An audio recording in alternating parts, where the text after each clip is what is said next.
The chance to shape your future is here. Learn and connect with exciting new opportunities.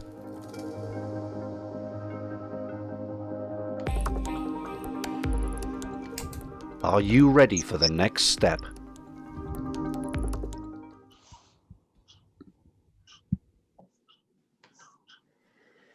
Hello everybody, thanks for joining this session. This is going to be a panel session where we're going to talk to some industry experts about everything to do with migrating to the cloud, how to adopt best practice, and we're going to have an open discussion. We're also going to throw the floor open, so if anybody's got any questions during the session, we can try and answer those at the end. So without further ado, I'm going to introduce our panel members. So guys, thank you very much for agreeing to join. We're hopefully going to be joined by the real host of this session. I'm just standing in for the moment. We did have Matt Lewis, who's a far better host than me, but we'll see how we get on. Anyway, without further ado, Louise, if you could introduce yourself, tell us a little bit about you, about your role, who you work for and what you do.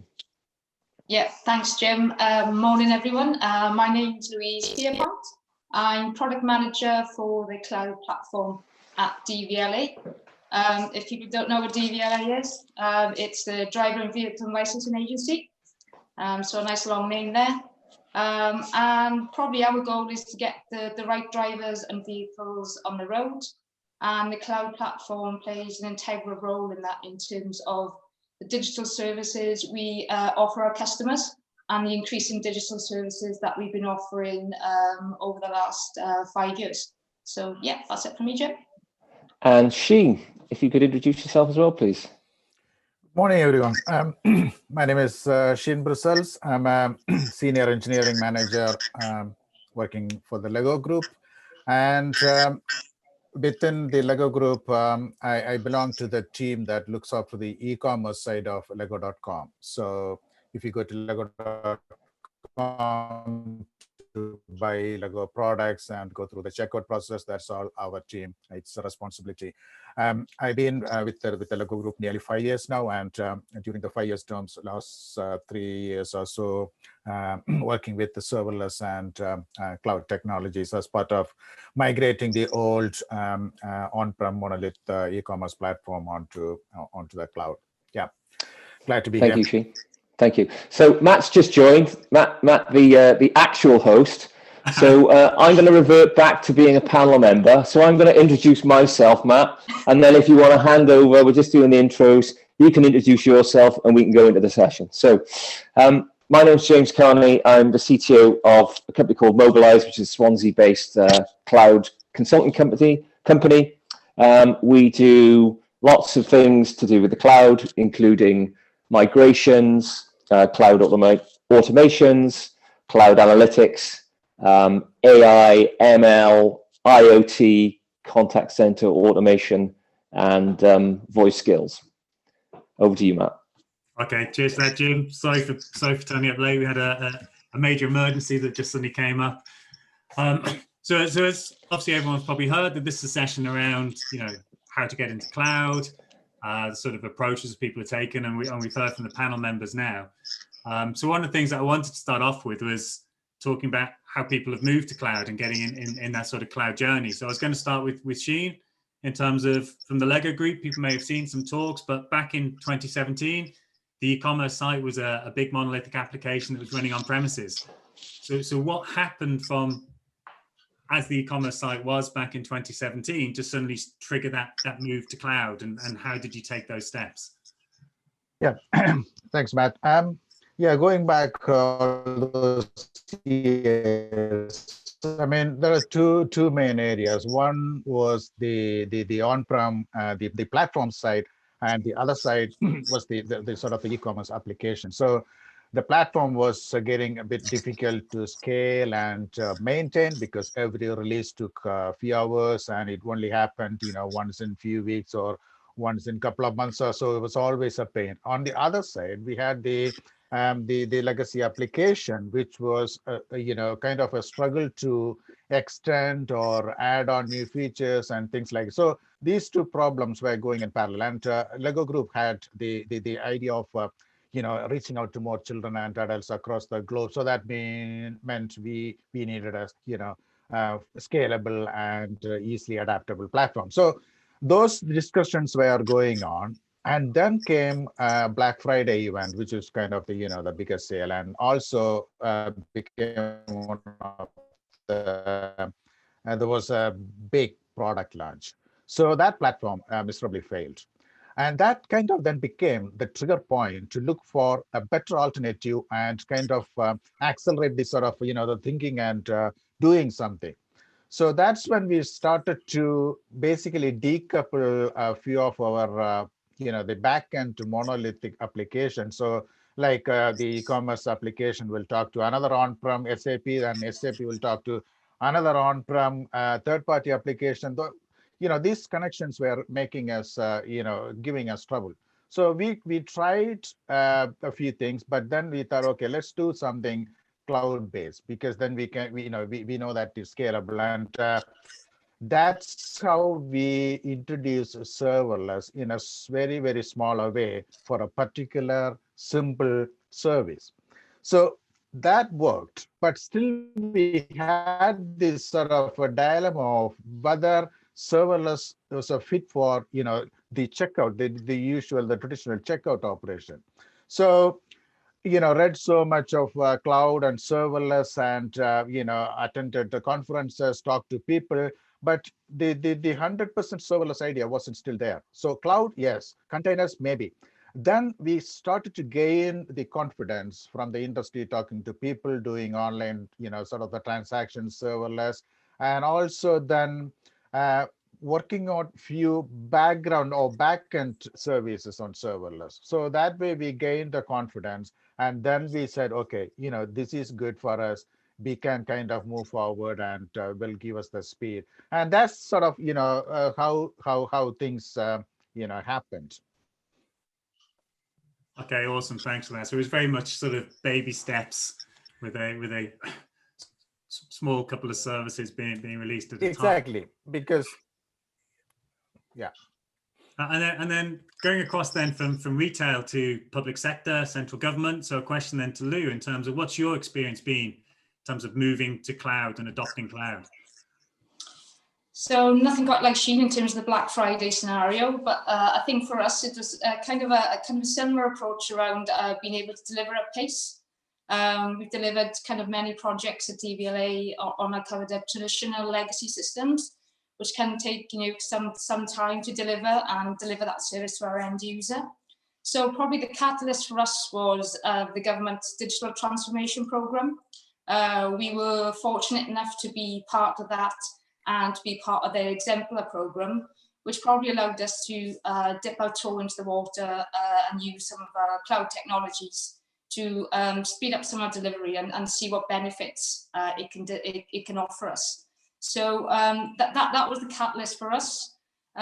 We had done a bit of cloud native technologies around our driver applications, but it was really to see how we could perhaps accelerate some of that previous deliveries and build on that capability and move away from waiting kind of 12 to 18 months for a service to getting a service out to the end user in a really short period of time, and getting some early feedback on the development of that service as well. So yeah, very fortunate that we at DVLA and myself actually were able to be a part of the program and see what opportunities it could offer us.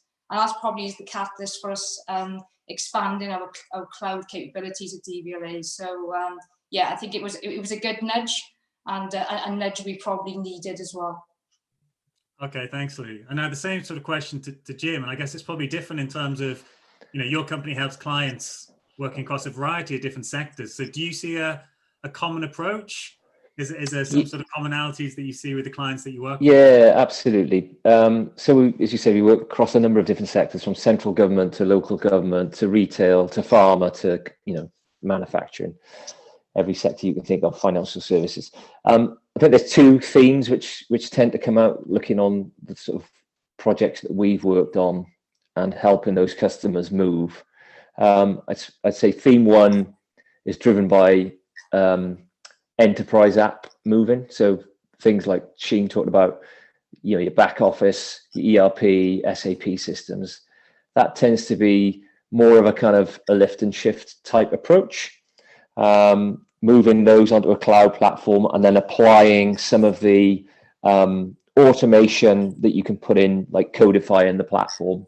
But ultimately, you're left with in the initial stage, a platform which looks similar to the platform you've got in legacy land, but running on the cloud, albeit ideally cheaper, more efficiently, optimized, and all those good things. And then the second theme that we see are those organizations. It might be the two themes in the same organization, even those business apps. So those apps which are out there, either like she mentioned or Lou mentioned, something which is doing a function like an e-commerce system or a new application that does that checks driver's licenses, for example. So we see the approach there is rather than forklifting something which exists, is modernizing an application or creating a new application and re-platforming that onto the cloud. And typically we see for theme one, which is forklifting enterprise apps, we see the services be deployed onto virtual machines in a cloud, which looks a bit like a traditional data center. For the business apps, we see a lot more adoption of containers and serverless.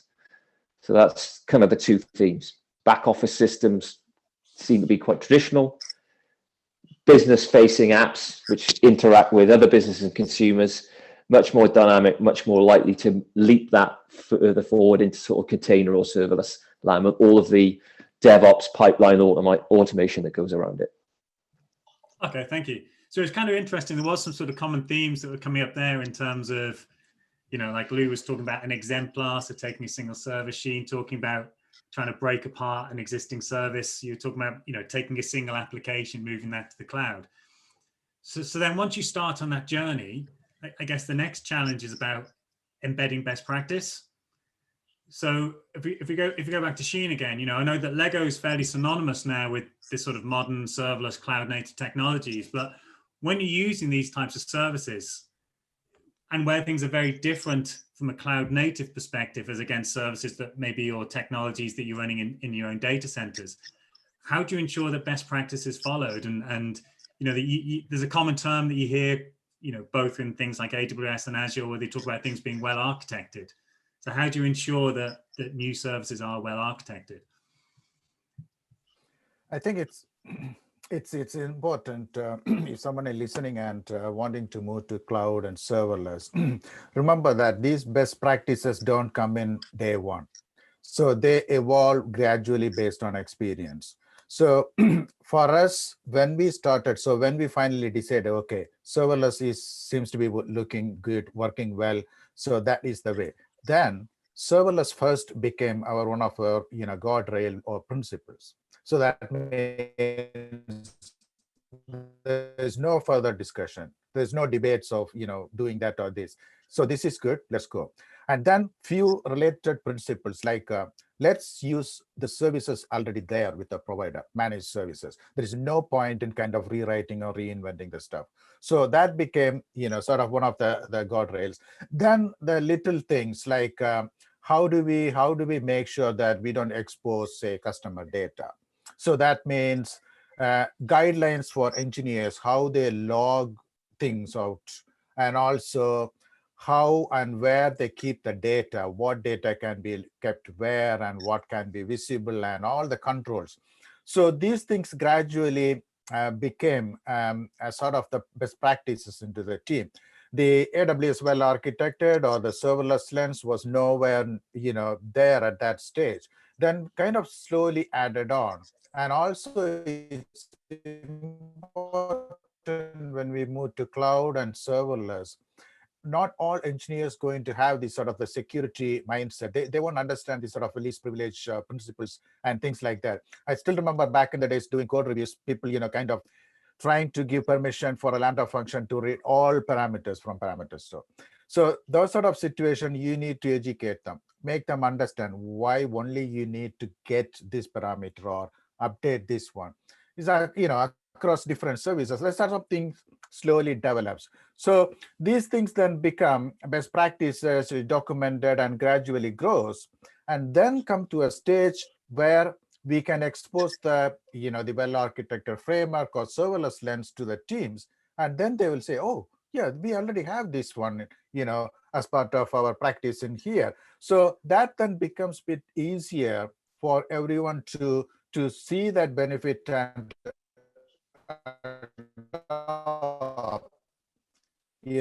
going forward. That's than just bombarding with the hundreds of different best practices from day one, which is not going to make any sense at all. Okay, thank you. And then the same question for Lou, in terms of what was the approach that was taken at DVLA in terms of trying to embed best practice and creating a sort of standardized cloud platform? Yeah, I think it's a similar scenario what Sheen just mentioned there. For us, it's around implementing standards and patterns and being able to enforce them. And it's not just the standards and patterns within the cloud platform, but across our engineering community. So if we don't adhere to those right through our kind of delivery pipeline, then just having those in the cloud platforms, we're not going to see any benefit to that. I think for us around, one of the key things around standards and patterns, when you get things from the platform that's kind of out of the box around, login, monitoring, metrics, etc. We need to make sure that the standards in our engineering community can apply to that as well. So things like structured login format, standard headers, real basic things that perhaps you think that take for granted, but we don't offer that as a standard or pattern, and our engineering squads don't know what's expected of them. So similar to what she mentioned there, documented standards and patterns, understanding how to deploy, what tools to use. So you've got that consistency approach across the delivery and can enforce it quite easily. She mentioned the serverless stuff. Yeah, again, similar for us. Serverless is increasing popularity at DVLA as well as in the industry. And we've got more and more accounts. So to be able to have those correct security best practice embedded in what we do is paramount. And having those guardrails implemented, what she mentioned, is a similar scenario that we are trying to adopt at DVLA and build into some of our self-service delivery as well. And probably the one that we always talk about quite often is our CI and CD pipeline. Having again that security embedded in that, and having an automated approach, and again a standard and pattern to how we adopt that through engineering is something I think that the best practice is kind of being seen and being implemented rather than being forced on people, because you can see the benefits of it and you can consume things that much quicker and deliver some of those services to our customer far quicker. So yeah, I think that's probably the kind of summary from our perspective. Okay, thanks, Lou. And then to Jim, in terms of, a lot of times people read up research about moving to cloud, they'll hear the term Cloud Center of Excellence, and just trying to understand, is that something that resonates with you and your clients, or how do you go about working with various different clients, ensuring that best practice and standards are followed? Yeah, thanks, Matt. So I would say, one of our jobs as a sort of services provider of cloud is kind of trying to, Sheen mentioned, the maturity of doing things right necessarily doesn't happen on day one. Our kind of job is to try to help our clients shortcut that learning period or condense it by bringing to best practice to the forefront from the start. So I think you mentioned well architected, that AWS have pretty much all the cloud providers have realized when they went to market. Probably a couple of years after it really took off, they all published a kind of framework. So if you are going to deploy onto one of our cloud platforms, you must do these things. So we use those frameworks. We work with our customers. So it's really all about it's about starting out on the right foot to not trip yourself up later. Building in things like security optimization to make sure everything you do is secure, you're not spending too much money, you're not wasting loads of cloud resources, which is a really easy thing to do if everything's elastic and available all the time.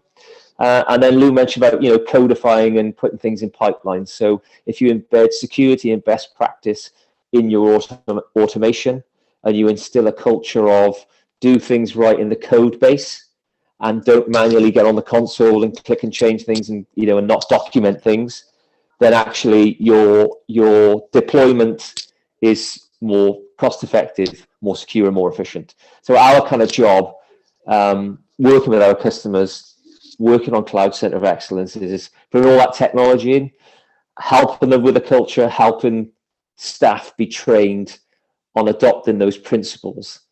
So so everything's glued together in a really you know, efficient fashion. Yeah, well, there was definitely themes around sort of automation, infrastructure as code, a lot of these things trying to codify best practice that were coming out there. So there is the other thing I was just going to throw out there is, you know, obviously we want this to try and be as interactive as possible. So if there are questions that people want, if they can start putting them in the chat, then, you know, we'll try and ask as many as possible. Otherwise, it'll be me asking the questions that I want to ask. So from that, in terms of help us out, everyone. So my next one is more about this sort of growing pains. So one of the things that I have seen is that sometimes building things in the cloud, you know, you can build something once, or you can deliver a single service, and it appears to go well, and then you start getting this, you know, everyone sort of you know, loves the idea of moving to cloud and thinks you can deliver everything at a exponentially increasing pace, deliver more and more services. And it's, you know, sometimes that can lead to sort of growing pains. I know we touched on bits around standardization and automation and so on, but, you know, my questions are, you know, if I start with Sheen, it's when you look at Lego today, it's significantly grown in terms of number of engineers, number of the squads, the number of the services, both in terms of microservices and in, you know, the breadth of AWS services that are consumed. So how do you actually handle this growth? And, you know, what's worked well for you? Are the things that you're planning going forward as well? Yeah, that is a real challenge, to be honest, because especially if you follow our you know, sort of a use case, we moved very fast during the first year or 10 months or so. And then, you know, we had to take a pause and then kind of, you know, assess where we are, what practices, or, you know, the best practices we have, and then add on, you know, other things, or change how we work and things like that. And the one thing I would say is that so I give a talk about how to grow your serverless team, and in that I mention that is based on sort of the taking inspiration from the nature. So I take these sort of 4 different seasons, and you know, how nature renews itself, you know, each season. So even in our development phase, we can take pause to mend things, or attend the tech depths and things like that. So that is essential. Even when we are bombarded with the new feature requests coming from stakeholders and POs, the engineering team should, you know, take stock and make things perfect. Again, that is a gradual thing. And then when you bring in engineers of different, you know, the skill set, that again challenges. So that's when you need to sort of feed in the, you know, the right the resources and opportunities for the engineers to, you know, grasp these technologies and move on. So there isn't any, you know, sort of magic solution for these things. It's all part of the, you know, how we handle the situation, and how we try to smoothen the growing, the acceleration part, and along with that, continuously improving what we have. Okay, thank you for that. And now, you know, the same question for Lou. You know, you talk about things like the exemplar services to start off with, and central government itself as a cloud-first principle. So, what are some of the challenges, and what are some of the, you know, the growing pains that have been faced, and have they been overcome in terms of, you know, trying to deliver more and more services in public cloud that are safe and secure? Yeah, I think probably some of the things I mentioned before. I think, you know, when we started, we had different projects doing different things. So, our use of cloud technologies was different between project and project. The growing pains that we experienced when we first started our cloud journey were, then increasing costs, different standards and patterns being adopted, not making best use of managed services, etc. And that's probably the reason why over the last kind of 2 years now, we've been establishing the platform as a product in its own right, and what it can offer our engineering community, and what out of the box kind of standards and patterns you get to be able to deliver your services quicker, and not having to probably manage your own cloud stacks as well. Real great benefit there in terms of someone else can do that for you, and you can just deliver that exact business customer value far earlier. Probably similar to what Sheen mentioned, I think over the last 2 years, it's been great news for us in cloud in terms of how we've been integral to the increased digital delivery at DVLA. But also then we probably hear the words in the true agile sense around cloud being the so-called blocker to delivery, when we've got that another handover to another team, or where we have to have some manual input from somebody. So automation and being able to scale the platform offering is something that we've been working hard on over the last 6 to 12 months. And probably that's our move to self-service for our engineering community, being able to consume the services far quicker, taking the pressure off the actual platform team in terms of offering that advice and guidance, assisting in those manual tasks, where then that the engineering community can just consume the services it wants.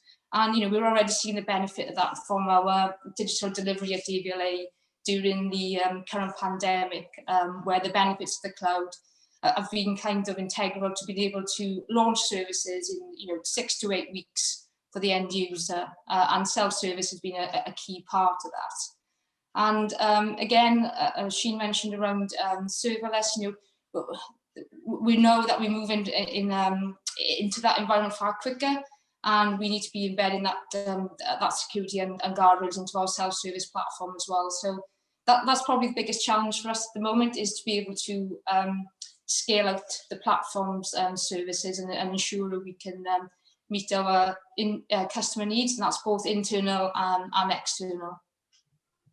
Okay, thanks, Lou. And then, the same to Jim in terms of, is your experience, do you see growing pains as something common in clients that you work on, in terms of as they start to try and expand their adoption of cloud? Or are there things that you do as an organization to try and help that or try and prevent it? Yeah, absolutely. So cloud adoption tends not to be linear. What we see in organizations, usually a group or a few individuals sort of are cloud evangelists. They deliver the first cloud platforms inside an organization. And cloud has got, there's a multitude of cloud flavors. There's a multitude of tools that you can use, and invariably, those teams will go off and they'll create something really cool, really agile, very rapidly, and they'll choose whatever tools are available. The problems we see is when those good ideas with all the good intentions get industrialized and put into production.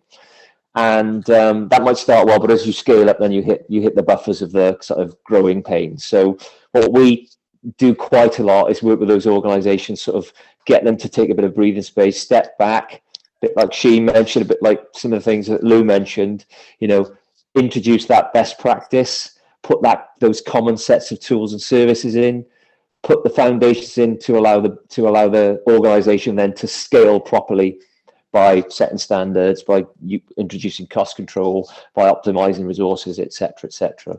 So almost every organization sees the same growing pain. So if you're seeing those in your organization, you're doing something right. Thanks, Jim. So now, the next topic I want to talk to is coming back to sort of people. So we have the one, there's lots of talk about things like the shared responsibility principle. And you see that, cloud service providers provide some fantastic services, but you're still have a level of responsibility above that in terms of how you build on it, how you configure, how you deploy, how you maintain, and so on. So I've always been an advocate that as an organization, you're only as good as your people. and they're sort of like the heartbeat of a technology organization. So starting off with Sheen, you know, we know that technology doesn't stand still. You talked about adopting some services, and you know, I think it was only the other year, Serverless Days London, Chris Munn's talking about EventBridge. So that's not going back very far. And then for those that haven't seen, you know, like Sheen did a great talk with Danilo at reInvent this year, which was then talking about some of these best practices and standards and approaches using EventBridge. So it's part of that. How do you stay current? How do you encourage your engineers and your people to stay current when there are so many new features and services that are being released continuously? Yeah, it's a good question and a good challenge. I mean, speaking of EventBridge, I think as soon as I heard that service, I started this into our team. Because the number of services that come out of the cloud providers, especially AWS, is vast, you know, and we can't simply introduce all the services as we like. You know, the talk I mentioned, that how to grow a serverless team. In there, I have a character, you know, relating to a gardener or a cultivator in your organic, you know, farming or growth side of things. Taking the equivalent character onto a team, we need someone or one or more such people who can be the sort of play that crucial part, introducing these sort of services, and also I think Jim mentioned this evangelization. So be the evangelist of you know, these things to the team. So one approach we take is that we look at the service, say for example EventBridge.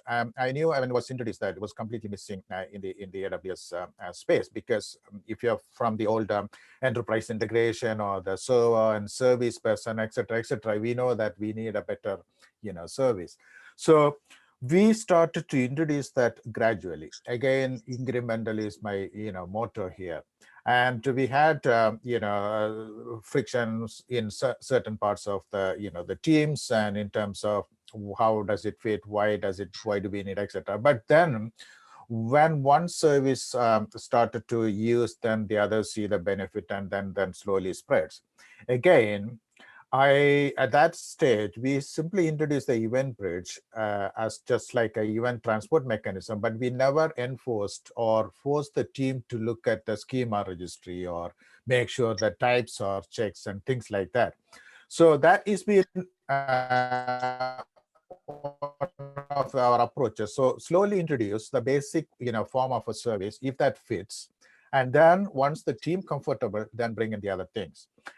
In addition, we also do other things, especially to when it comes to people skill. We introduce them to different, say for example, we have the secure code warrior, you know, the training and the practice available to all engineers. We ran AWS well-architected workshop for you know, for the engineers, and we constantly you know published all these sort of news and the things that are coming out to the team. Not everyone is going to pick up everything, but at least you know, I think Jim mentioned about the sort of the core, you know, people who will first absorb and then slowly spread out to the other teams. So that's sort of the, you know, the approach. It's something good. Yeah, so you know, that way it helps to move to one part and then slowly, you know, spread it around. Okay, thank you. And then the question to Lou, in terms of, you know, obviously it's slightly different now in the situation we find ourselves, but in South Wales, it's typically been difficult to recruit. So what's the approach been at DVLA in terms of both upskilling in terms of engineers that are already in place, plus then growing the next sort of pipeline of talent coming down? Yeah, I think recruitment-wise for us has been a real difficult challenge, you know, in terms of attracting people to the Swansea area. But I think in the current pandemic, we're still faced with that, where we can't offer people a fully remote job as other public or private sector organisations are doing at the moment. So that's going to still be a challenge for us. Our retention of individuals in the cloud platform has been great. over the last 24 months, where I would say that the current pandemic is probably changing that now, where the opportunity to move jobs, from home is far easier. So, don't have to travel potentially now to London to get a job, or Cardiff or Bristol. You can actually work from your kitchen for an organisation that is based in London. So that's going to be a new challenge for us at DVLA, and especially in the cloud platform. So I think from our current capabilities, we've embedded a culture of training and development. And I think that's worked extremely well over the last 2 years for us. And we see the benefits of that with, a number of our guys now having AWS certifications in the SAA space and SysOps. And allowing people time to do that training and development as well. So again, I do class myself as pretty privileged in terms of DVLA in the amount of time we kind of offer people to improve their skills and capability.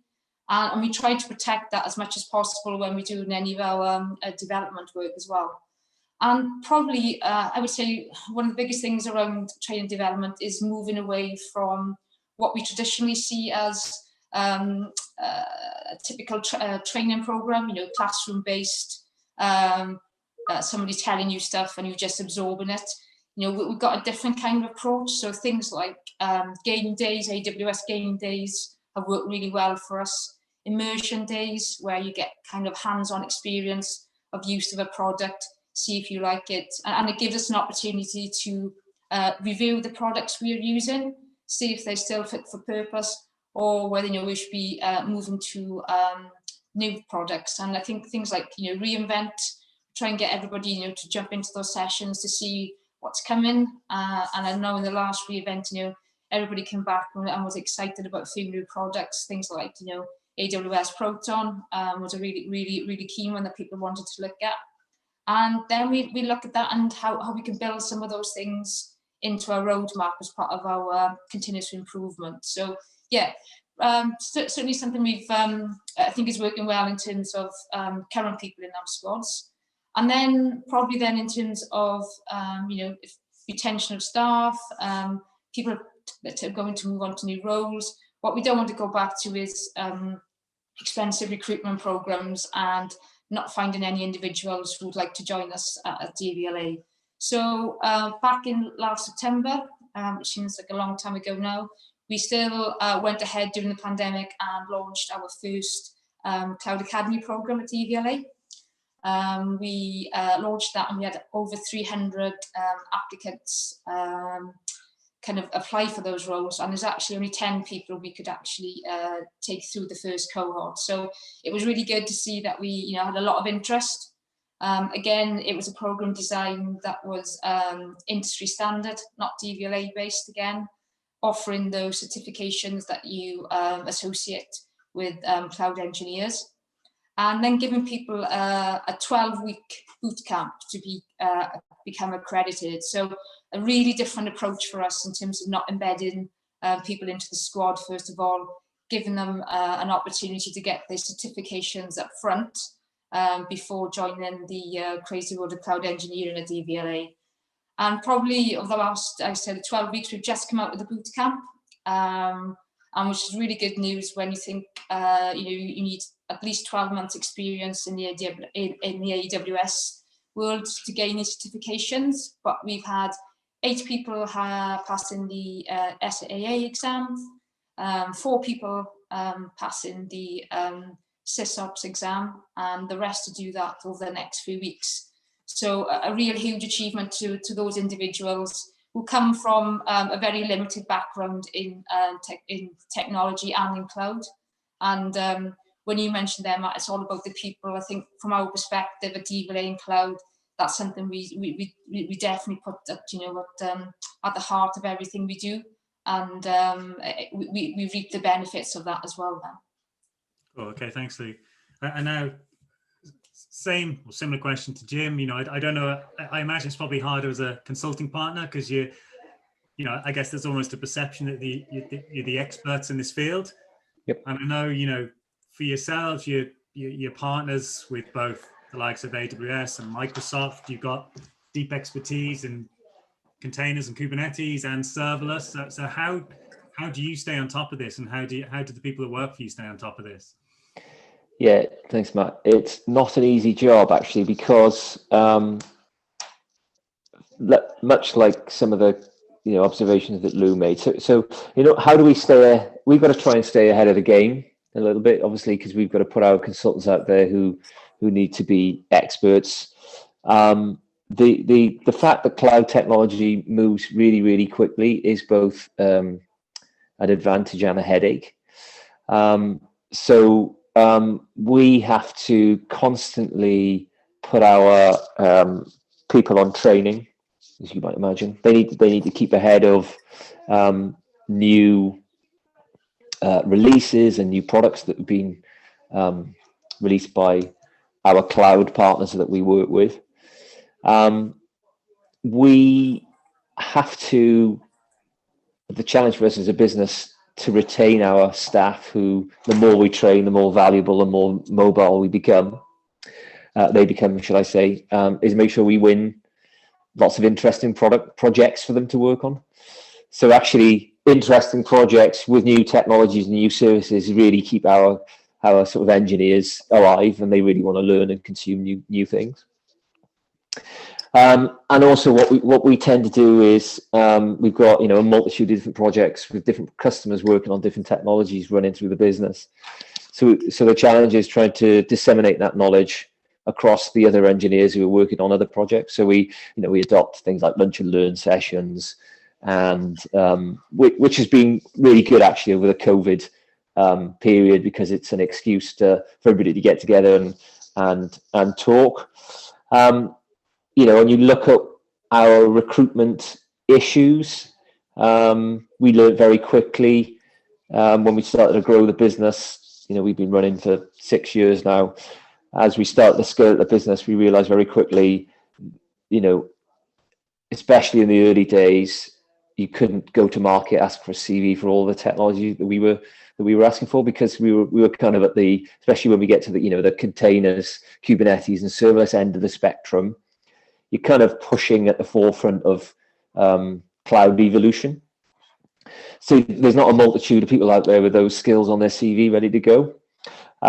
So we've taken an approach really of identifying people rather than CVs, and those people that we can mold and change. They're not necessarily from a cloud background. They might come from an infrastructure background. They might be app developers, but they've got propensity to learn.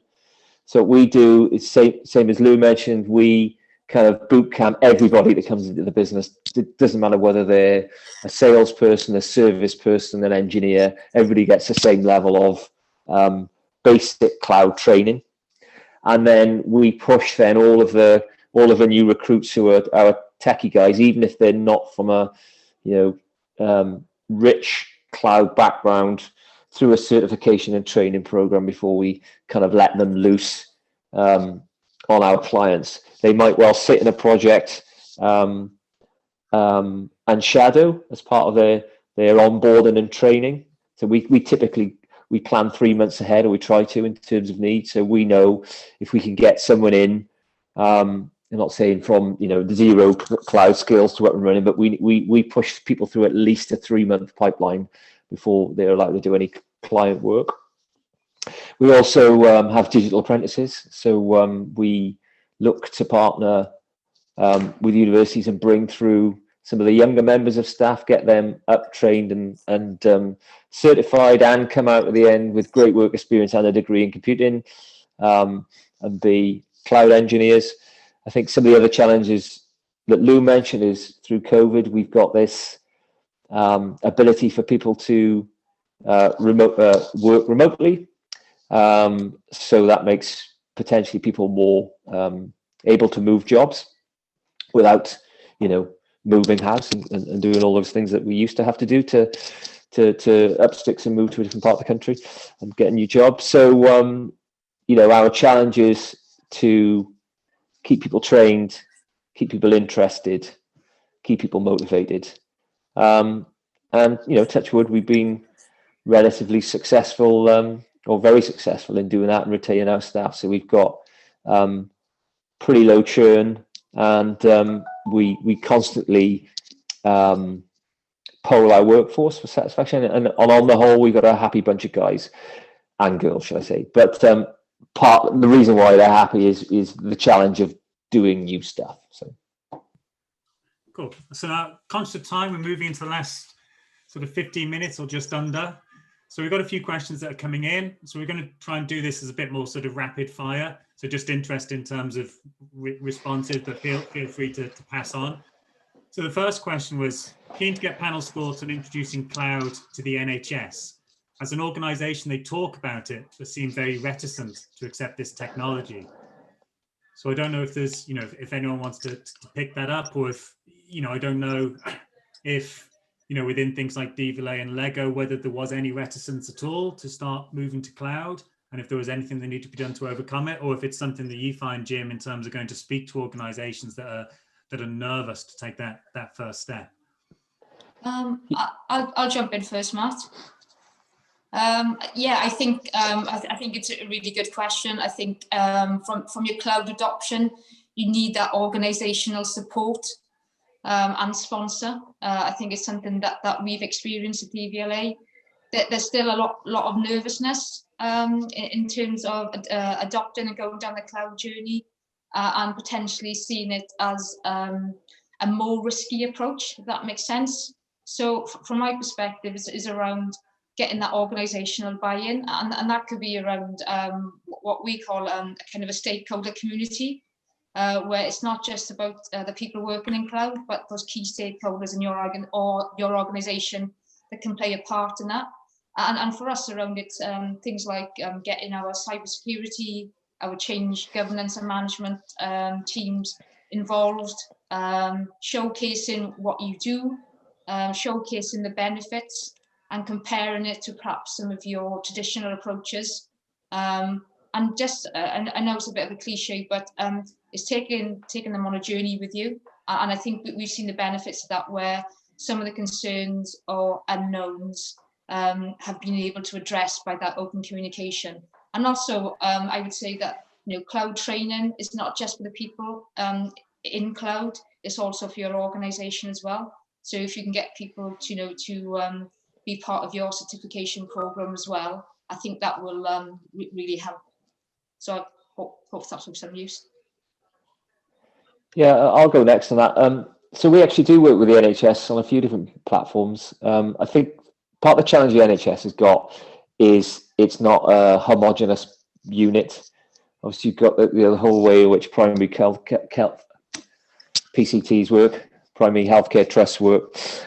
You've got the GP elements, and then you've got lots of other bits floating around. You've got kind of in Wales, you've got NWIS as well set over there. So there's quite a few parts of the NHS which have adopted cloud technologies, especially in things like automating voice calls. So during the pandemic, there's been a lot of AWS Connect adoption, using automated voice triaging to service calls.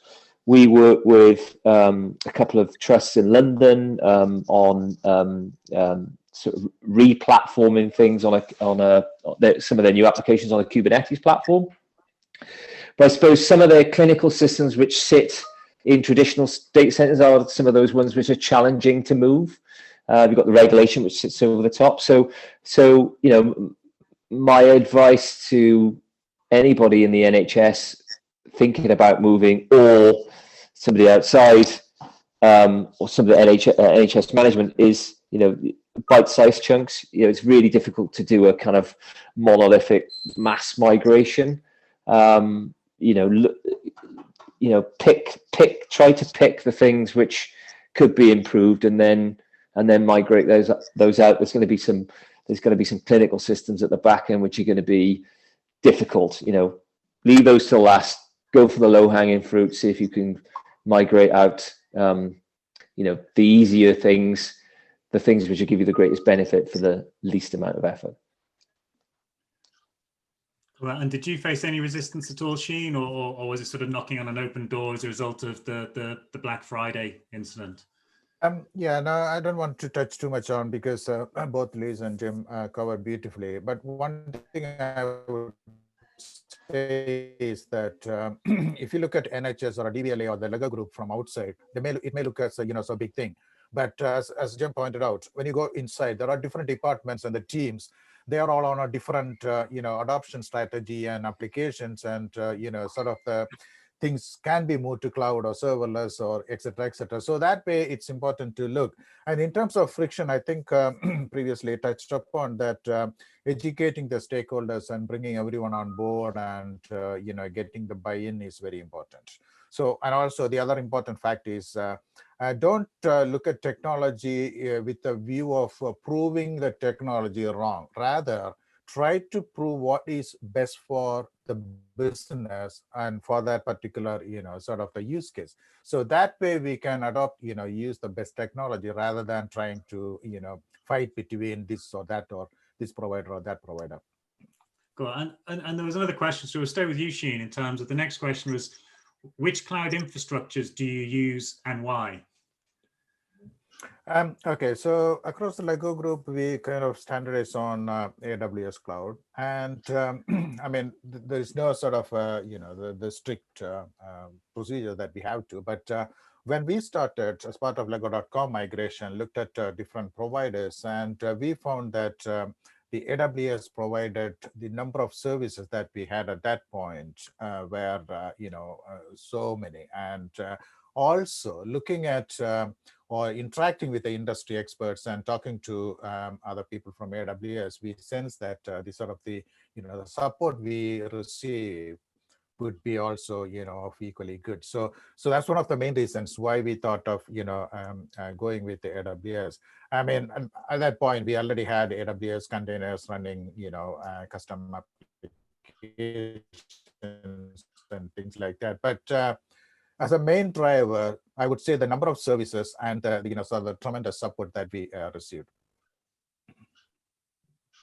Is there anything you'd like to add, Jim, or allude to that in terms of cloud infrastructures that you use and why? Yeah, I think similar to Sheen, we're AWS as well. We have dipped our toe in the water in other cloud providers, so we still look at being cloud agnostic where the need and requirement should be. But I think for us, yeah, it's what Sheen mentioned there. It's the services that AWS offer.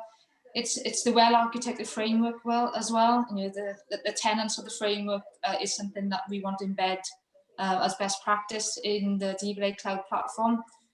So why try and reinvent the wheel? For us, you've got the opportunity to work with one of the industry lead experts. There's a number of managed services that have benefits for us in terms of passing that on to a supplier rather than having to manage all the individual products and services ourselves. So I think for us is we dipped our toe in the water with AWS. We liked it. We liked the benefits provided. And we've continued down that journey, but obviously still look at other cloud providers as well if needed. Yeah, I'd say it's probably a different question to Jim in terms of the because you probably work with different cloud infrastructures at different clients, and part of that then is is this normally a client preference, or do they come to you and ask which you recommend, and are there certain use cases, or how do you go through that thought process? Yeah, good question. So we're cloud agnostic. We work really closely with AWS. We've been a really, really tight AWS partner since 2015, I think. We're also an Azure partner. We also do stuff on GCP. Each cloud platform has their merits and some of the tools that they've got. The market kind of drives a lot of the choice of technology. So we find, if a customer is a, strong advocate of using Azure or AWS or GCP or whatever, you tend to be, you tend to go down that route, especially if a customer, has already got infrastructure in place. Where we do see, the sort of commonalities is when we use things like Kubernetes. So Kubernetes allow you almost to abstract away from the underlying cloud vendor. So the Kubernetes platforms that we deploy kind of tend to be platform agnostic. There's certain, I would say some of the serverless infrastructure and apps that AWS offer into the market are probably ahead of some of their competitors. But, if you look at, we do quite a lot of stuff in data analytics. So, data analytics and data presentation, Power BI, for example, leads the market. But just because you've got Power BI as the presentation layer doesn't mean you can't have an AWS backend. Just because you've got, and this is the way I think the industry's going, it's fantastic. Just because you've got a serverless infrastructure with, 50%, 60%, 80% of it AWS based doesn't mean you can't call out and make, use a serverless service that you consume from another cloud vendor. So we see the future as kind of not entirely in one camp or the other, kind of mixed across several cloud platforms. And we see, what would I recommend to our customers? We always try to recommend the best tool for the job. That's my diplomatic answer.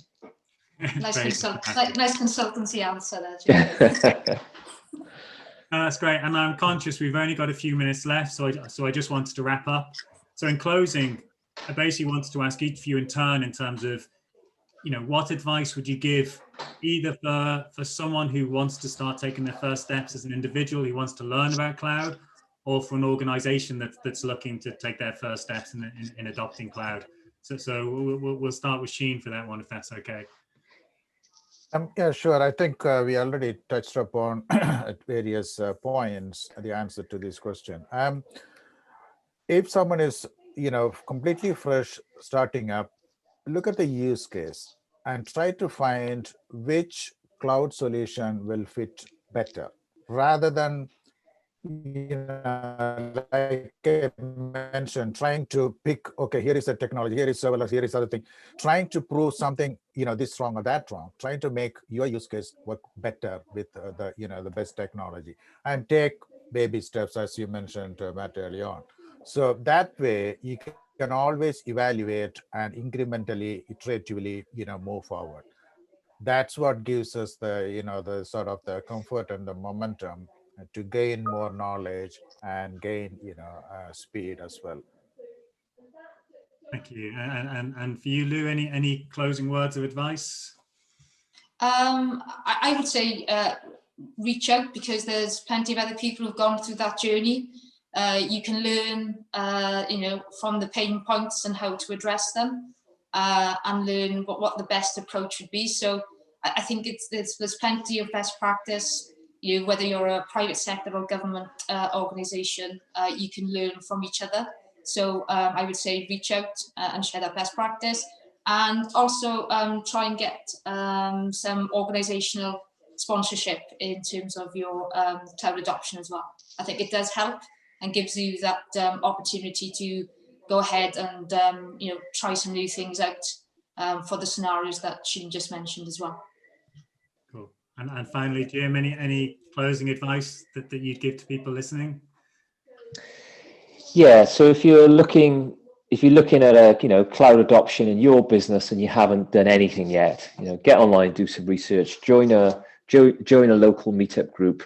There's loads of people out there that have done really interesting cloud projects, and most people who've done cloud projects tend to be cloud evangelists, and they're more than willing to share and espouse some of the projects that they've done. There's also, you can reach out. There's companies like us out there who would be more than happy to talk to you about, helping you move, whether that's just a bit of friendly advice or actually, performing that for you. The cloud vendors also have resources out there. So pick up the phone to one of the cloud vendors. They will have an account team who will be able to give you some advice on how you should proceed. That's brilliant. So thank you very much to everyone who is listening. Unfortunately, that's the end of our hour. There's plenty more questions I'd love to ask. Huge thank you again to the panelists. I think it's been fascinating to hear their perspectives. I think everyone here has some kind of presence on social media, so I'm sure they'd love If there are questions that we haven't been able to get to, if you can reach out, ask on social media, look around, we'd all love to stay in contact. And with that, thank you very much for listening to us, and we'll close the session. Thank you. Thanks, Thank everyone. you. Bye.